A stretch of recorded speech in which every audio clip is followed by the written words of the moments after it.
Then after a minute or two, he goes, "Tell you what, give me a little bit of time to get Indianapolis up and running before I sell it to you, and then we'll talk." This is straight mafia.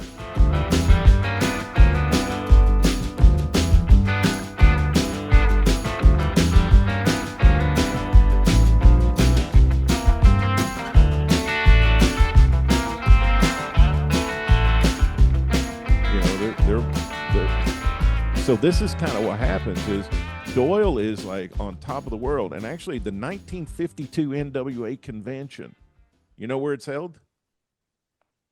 Santa Monica, California, because they're going to have the convention where the superstar Booker lives. Right. And he's the toast of the NWA convention in 1952. Everybody comes to bow down at the throne of Johnny Doyle. I mean, he's the man. And so what happens when these guys start having success, you think, between Doyle and the Eatons? What do you think starts happening when they're making all this money? Someone has to encroach on it. Yeah. Someone has to get paid. Somebody's coming in. Somebody's jealous. Somebody's upset. Somebody thinks their points should be more, or somebody thinks their points should be less. You know, this, that, and the other. Well, 1953, Johnny Doyle takes his booking office out of the Olympic Auditorium. He moves his offices. So even though they're licensed separately and separate entities, they're in the same building. They're right down the hall from each other, right? But they booked this big card in 52. Well, in March of 53, Doyle goes, "Yeah, I'm moving my office."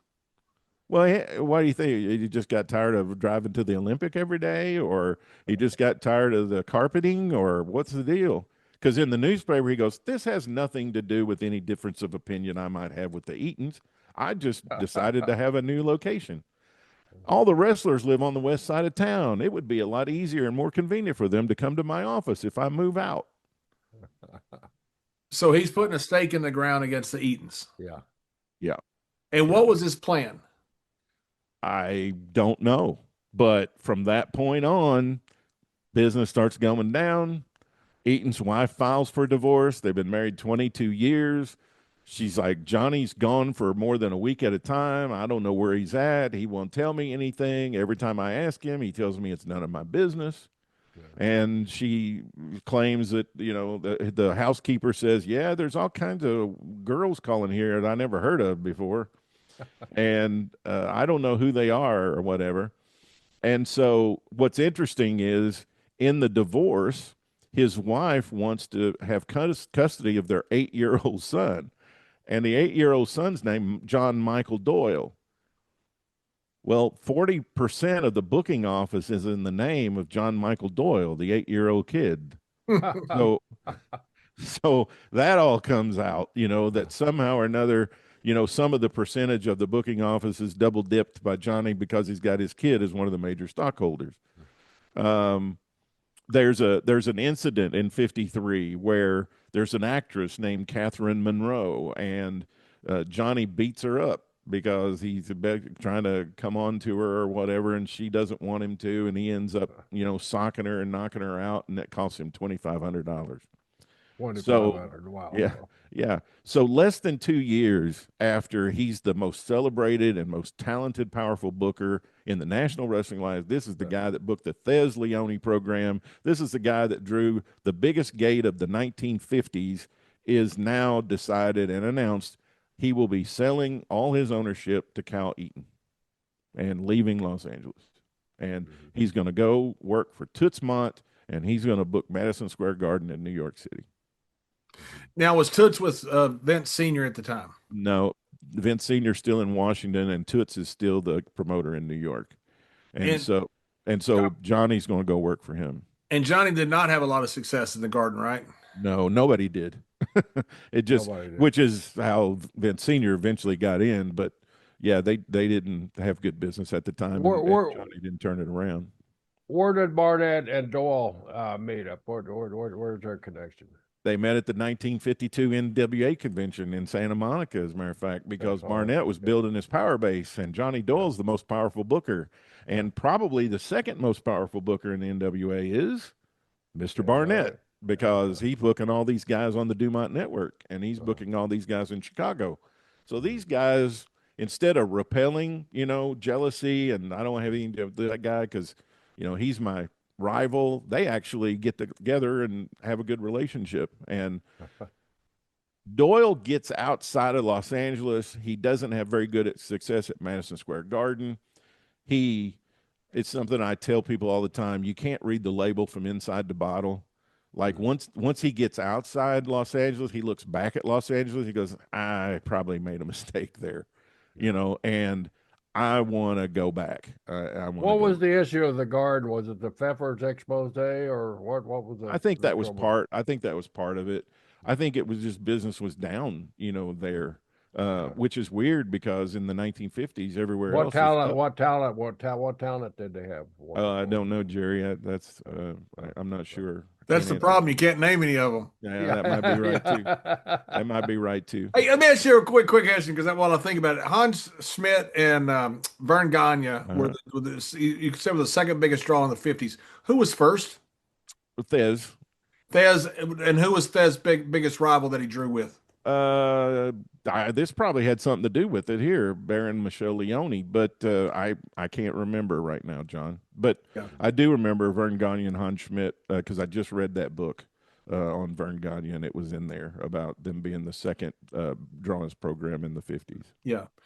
So when does the official tie-up with Barnett and Johnny Doyle get together? So Because they super team when they do. yeah. So there's a couple more things that happen here. So Doyle's outside looking in, and he decides I'm gonna go back to, California, but I'm not gonna partner up. I'm just gonna go back, go back at it. And so he decides the way to do that is to go into Las Vegas and go into Los Angeles.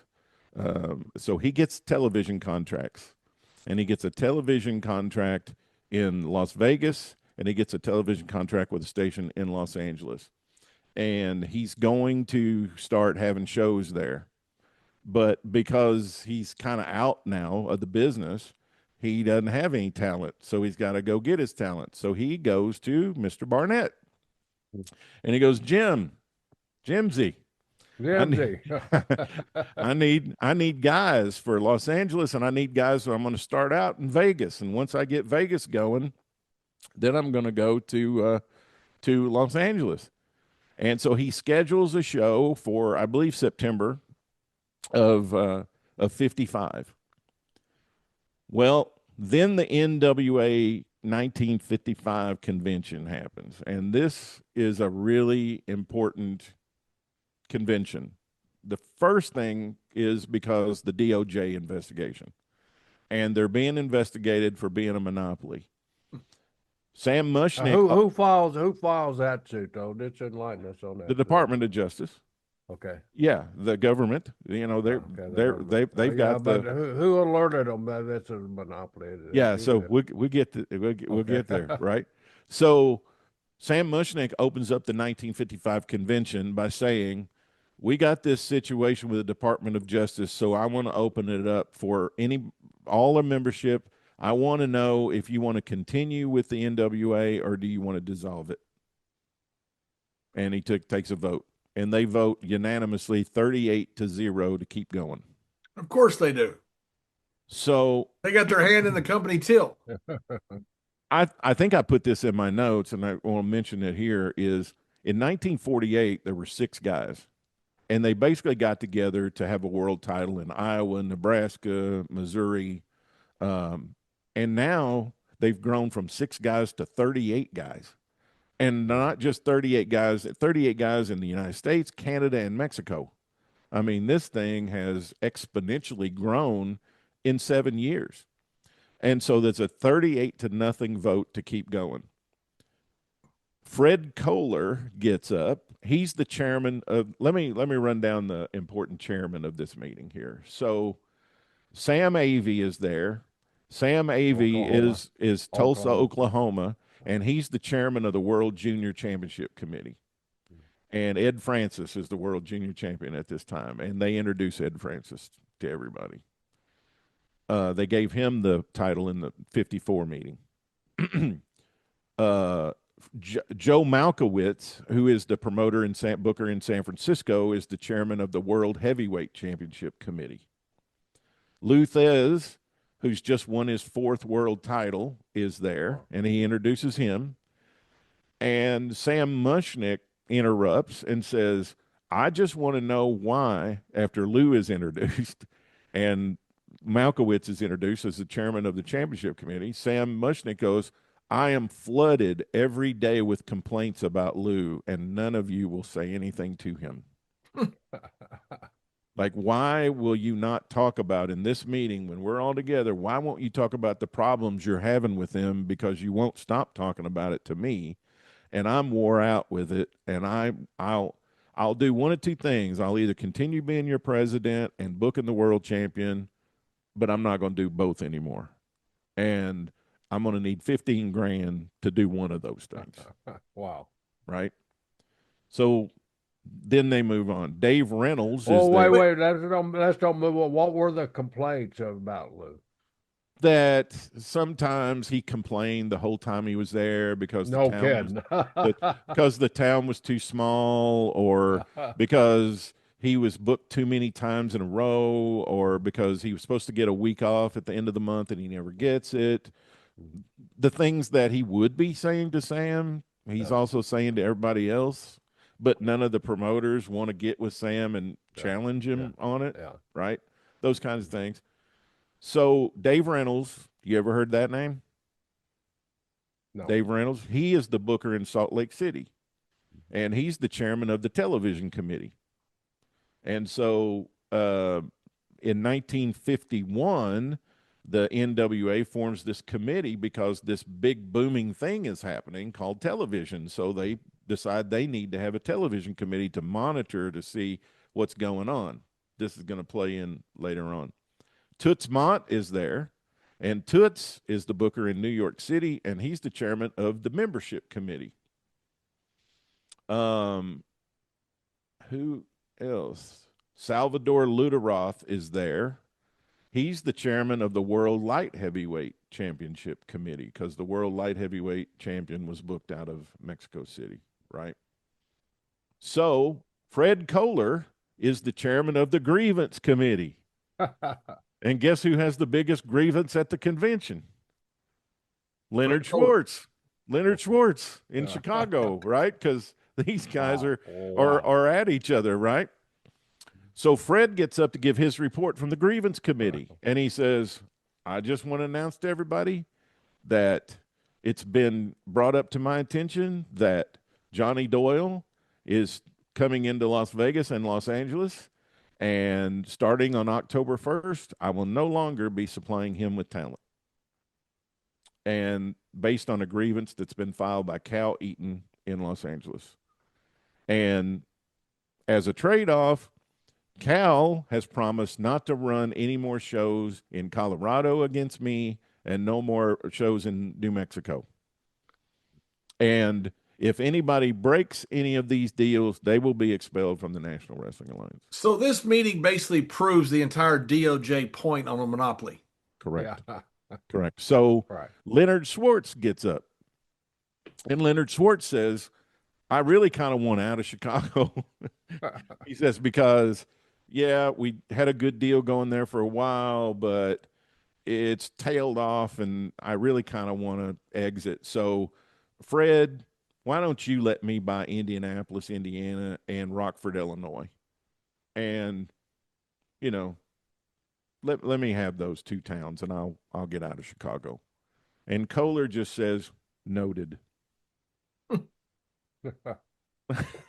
That's his response. Yeah. That's always the shittiest response ever when a person says noted. You're like, okay, you're a dick. Then after a minute or two, he goes, tell you what, give me a little bit of time to get Indianapolis up and running before I sell it to you, and then we'll talk. This is straight mafia.